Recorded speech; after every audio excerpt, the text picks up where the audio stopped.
বাবা বললেন, অন্ধকারে একটুখানি দাঁড়িয়ে থাক আমার জন্য। মাটির তলার একটা সুড়ঙ্গে নেমে গেলেন খুব আস্তে আস্তে। আকাশে প্রান্ত নির্ণয় ভুল করে ছুটে গেল একটা উল্কা।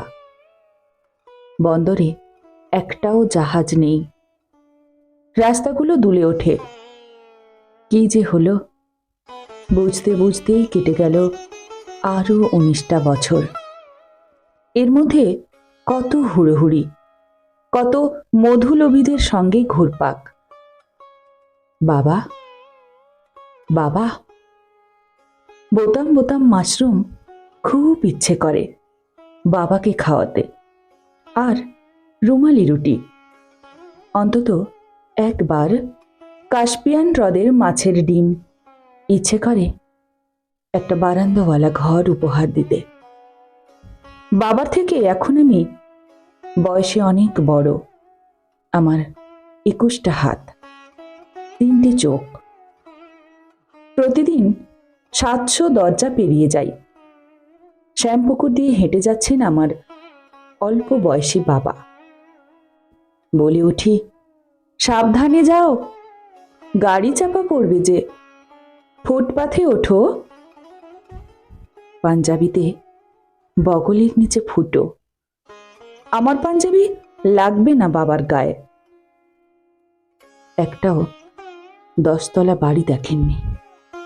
আমি সেখানে থাকি। জেনে গেলেন না বাংলাদেশ নামে একটি নতুন দেশ হয়েছে তার জন্মস্থান ঘিরে। আমার ছেলে ঠাকুমার পাশে শুয়ে গল্প শোনে, ঘুম পাড়ানি গল্প। ওইসব গল্প কিছুদিনের মধ্যেই শরীরে আঁট হয়ে যায়। নতুন নতুন গল্প বানাতে ছেলেদের দল হৈ হৈ করে ছুটেছে।